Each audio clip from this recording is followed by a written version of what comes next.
ഉണ്ടാകട്ടെ. ഒരിക്കൽ കൂടി നിങ്ങളുടെ മുമ്പിൽ ദൈവവചനമായിട്ട് നിൽക്കാൻ ദൈവം ഒരുക്കിയ നല്ല അവസരത്തിനകത്ത് സ്തോത്രം ചെയ്ത് സ്തുതിക്കുന്നു. അല്പനേരത്തെ ചിന്തയ്ക്കായിട്ട് അപ്പോസ്തല പ്രവൃത്തി 2-ാം അധ്യായം 1 മുതൽ 4 വരെയുള്ള വാക്യങ്ങൾ വായിക്കും.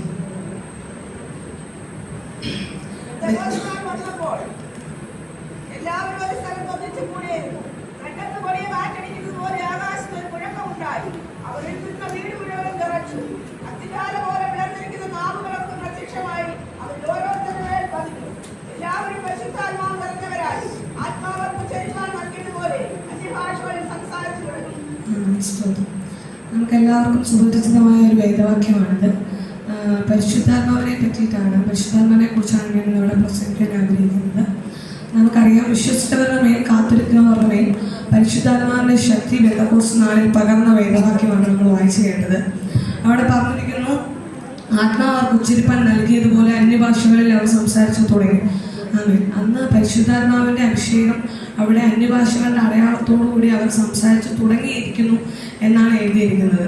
പലപ്പോഴും ഇന്ന് കുറേ പേര് പറയുന്നുണ്ട് പരിശുദ്ധാത്മാവിൻ്റെ പകർച്ചയൊക്കെ നിന്നുപോയി എന്നൊക്കെ പറയുന്നത് കേൾക്കുന്നു. പക്ഷേ ദൈവവചനം പറയുന്നത് അവർ സംസാരിച്ചു തുടങ്ങിയതാണ്. എന്താണ് നമുക്ക് പരിശുദ്ധാത്മാവിന് നമ്മളുടെ ഉള്ളിൽ ഇരിക്കേണ്ടതിൻ്റെ ആവശ്യം എന്താണ്? നമ്മുടെ ദൈവത്തിൻ്റെ മക്കളാണെന്ന് നമുക്കറിയാം. ദൈവത്തിൻ്റെ ആത്മാവാണ് പരിശുദ്ധാത്മാവ്. പരിശുദ്ധാത്മാവ് നമ്മൾ പ്രാപിക്കേണ്ടതിൻ്റെ ആവശ്യകത നമ്മൾ കർത്താവിലേക്ക് അടുപ്പിക്കാനുള്ളൊരു പ്രിപ്പറേഷൻ ടൈമാണ് പരിശുദ്ധാത്മാവ്. ഈ കാലഘട്ടം പരിശുദ്ധാത്മാവ് നമ്മളെ കർത്താവിലേക്ക് അടുപ്പിക്കാൻ വേണ്ടിയിട്ട് പരിശുദ്ധാത്മാവ് നമ്മളെ പ്രിപ്പയർ ചെയ്യുകയാണ്.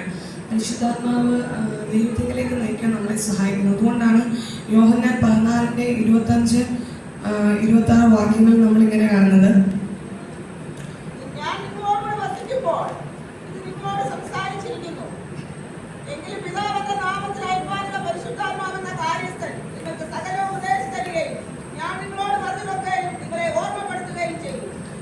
പറയുന്നു, ഞാൻ ഇവിടുന്ന് പോയി കഴിയുമ്പോൾ പരിശുദ്ധാത്മാവിനെ ഞാൻ നിങ്ങളുടെ അടുക്കലേക്ക് അയക്കും.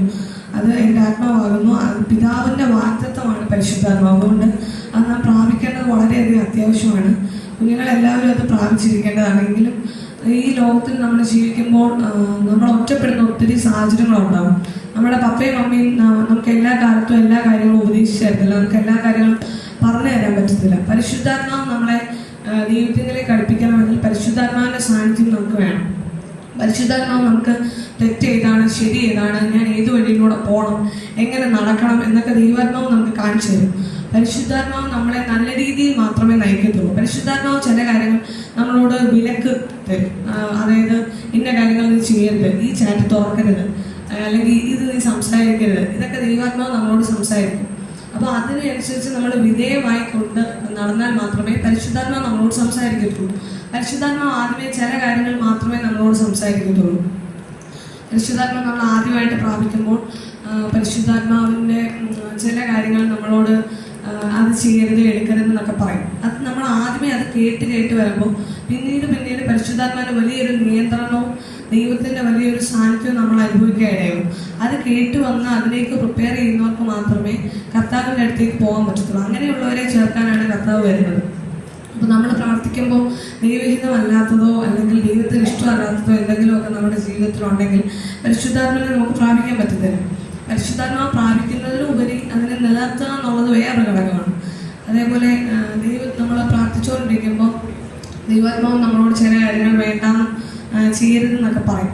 അത് നമ്മൾ അനുസരിച്ചാൽ ദൈവത്തിൻ്റെ ആത്മാവ് നമ്മളുടെ അധികം വർദ്ധിപ്പിച്ച് നമ്മളെ ദൈവത്തിലേക്ക് അടുപ്പിച്ച് പല കൃപാവരങ്ങളാൽ നമ്മളെ നിറയ്ക്കും. പരിശുദ്ധാത്മാവ് നമ്മളെ നയിക്കുവാനും പരിശുദ്ധാത്മാവിൻ്റെ സാന്നിധ്യം ഇറങ്ങുവാനും നമ്മൾ ഒരുക്കമുള്ളവരായിരിക്കണം. നമ്മളത് റിസീവ് ചെയ്യാൻ പരിശുദ്ധാത്മാവിൻ്റെ വാക്കിൽ തന്നെ ഉണ്ട്, അത് വളരെ പരിശുദ്ധമാണെന്നുള്ളത്. അപ്പം അതിന് നമ്മുടെ ഉള്ളിൽ വസിക്കണമെങ്കിൽ അത് നമ്മുടെ ഹൃദയം ശുദ്ധീകരിച്ച് അതിനെ സ്വീകരിക്കാനുള്ള ഒരുക്കത്തോടു കൂടെ നമ്മളിരിക്കണം.